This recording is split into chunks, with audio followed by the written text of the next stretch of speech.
OpenClaw is one of the fastest growing open source projects right now, and a lot of developers have started pulling it into their workflows. But our team ran into problems that we couldn't solve on our own, no matter what we tried. As the ecosystem kept expanding, the setup got more complex and third-party integrations went from optional to necessary. And that opened up two big issues: security and cost. Cisco flagged the security problems in detail, and if you've been running it for more than a week, you know how fast the bills add up. But we'd already built our entire workflow around it, so we spent weeks testing and exploring solutions, and we found a way that actually fixed it.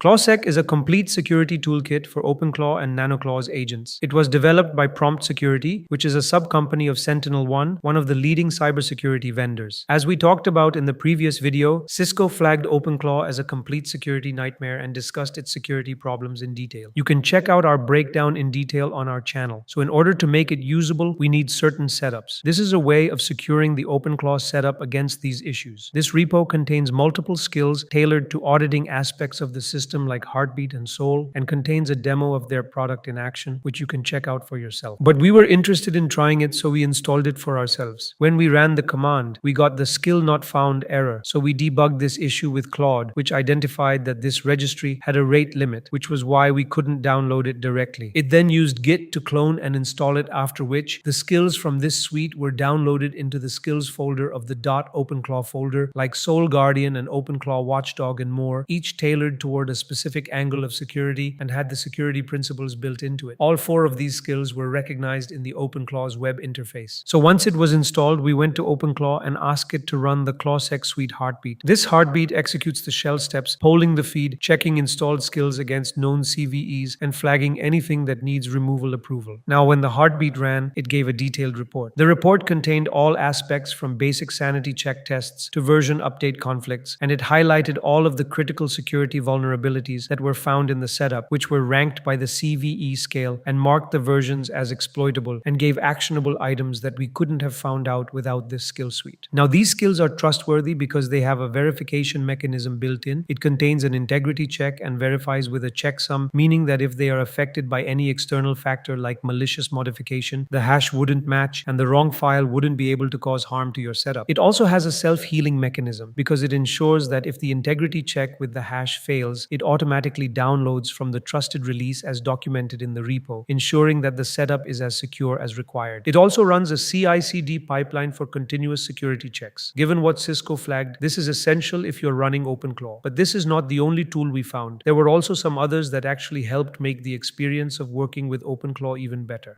Now, Antfarm is a multi-agent system that contains a series of agents that can be used in our workflow. This repo has gotten 1.9k stars and contains multiple workflows. It was built by Ryan Carson, who is the creator of Ralph Loop and AI Dev Task. Antfarm is one of the specialized AI agent systems that work together inside the OpenClaw setup. In order to use it, we just copied the install command and ran it, after which it cloned into the workspace folder inside the .openclaw folder. The dashboard started at local server, which contained 3 initially available workflows with Kanban boards that show how the actual workflow works. We also ran the Antfarm workflow list command, which listed all the available workflows. Now, when we gave OpenClaw the command to run a security audit on a particular project, we could analyze the task on the dashboard, how the agents were working, what state they were currently in, and the steps they needed to take in order to complete the task. Now, each workflow we just saw had a certain number of agents added inside, each tailored to work on a specific aspect of the workflow. These are deterministic workflows that follow procedures step by step and maintain the same order. This deterministic workflow makes their working predictable and would make error finding easier as compared to going all in. They also have verification of each agent by a dedicated verifier agent. Each agent starts with a completely new context window, so there's no context bloat, and each has a guided prompt for working on its specific task. It also retries automatically, and if the retries are exhausted, then at the end it reports back to us. These agents are written in YAML, which is much more token efficient than huge markdowns because of its minimal syntax. You don't only have to rely on the pre-built agents, you can build your own as well. Just ask Claude or any other agent you use to create such workflows for you, or just ask OpenClaw directly.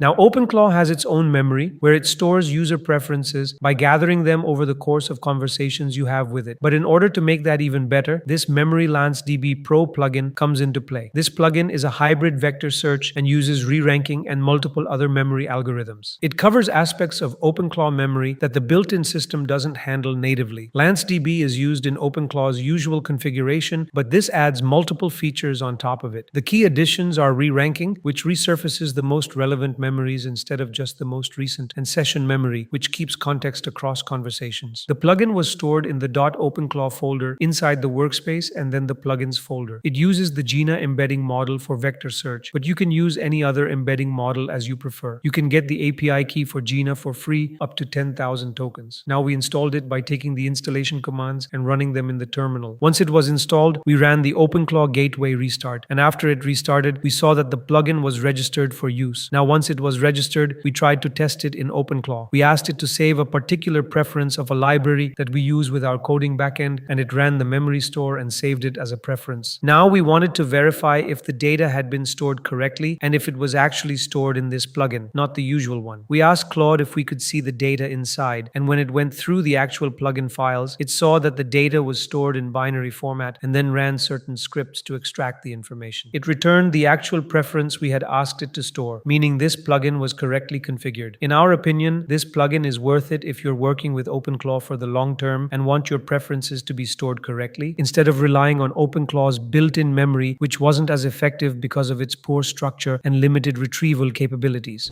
Now, OpenClaw was able to search the web and gather data for itself, but this open source skill called Unbrowse is an agent-native browser that adds additional capabilities on top of it. Instead of rendering pixels by taking screenshots and letting AI navigate through the browser and take actions, it works by reverse engineering the APIs under every website's network area and using that to construct endpoints through which it operates. Now, letting an agent have access to the network part is a security risk, but they clarified that all the capture execution code remains local and nothing ever leaves the machine. What happens is that it reads cookies directly from your browsers, meaning it can work across sessions unlike Playwright and other similar browser agents. Using cookies, it sends requests with the proper auth headers. So in order to install it, we just copied the install command and ran it in the terminal. There were a lot of agents for which the config was already included in the installation, including popular agents like Klein, OpenCode, and more. We chose to install it for OpenClaw only for now. So once the package was installed, we restarted the gateway, but the skill wasn't registered across OpenClaw. So we manually added the skill into the skills folder of the .openclaw folder, after which it was recognized immediately. Now after that, whenever we wanted to use the web, we just told it to use the Unbrowse skill to do the research. When it's first installed, it didn't have the environment set up properly, but OpenClaw actually set it up on its own the first time it used it. After it had set it up for the first time, whenever we needed to use Unbrowse, it relied on this pre-configured environment and operated independently.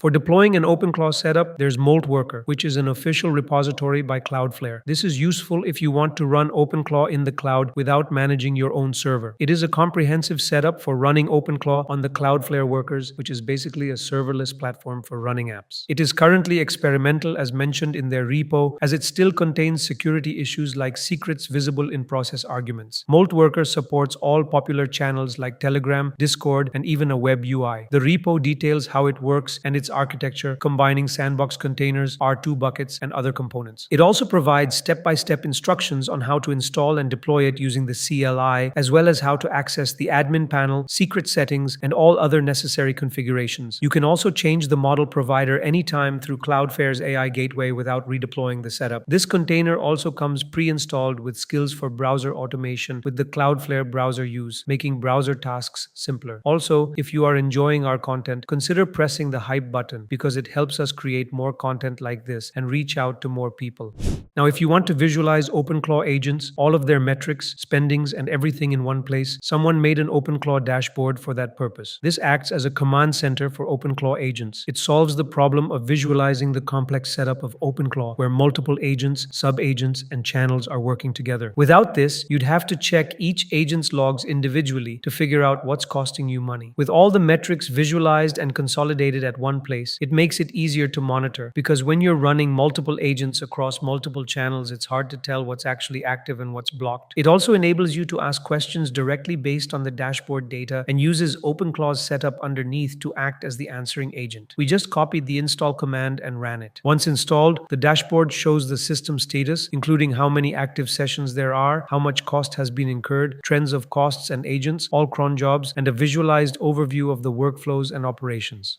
Now, as we mentioned in our previous video, the OpenClaw skills available on the community ClawHub are practically malware in disguise, as flagged by Cisco. These skills contained scripts that could collect data and and send it to remote servers. ClawHub contains a lot of popular skills implemented by the community, more than 15,000 of them. The OpenClaw skill ecosystem is so big and polluted with malware that someone had to build a curated list just to make it usable, called the awesome OpenClaw skills repository that lists all of the skills filtered and categorized from the registry. It has multiple filters starting from an original set of 15,000 down to 5,400 skills, highlighting the ones that actually matter and are secure. This list filters out possible scams, duplicates, and malicious skills identified by multiple audit tools published by researchers. All of the skills are categorized into multiple categories like Git and GitHub, coding, automation, and more, which makes it easy to narrow down to the skill you want. Now, these were the different ways you can fix your OpenClaw setup, but if you're still figuring out what to actually use it for, we covered 10 use cases for developers in our previous video on this tool. You might end up seeing that video on the end screen, so you can just click on it instead of looking it up. That brings us to the end of this video. If you'd like to support the channel and help us keep making videos like this, you can do so by using the super thanks button below. As always, thank you for watching, and I'll see you in the next one.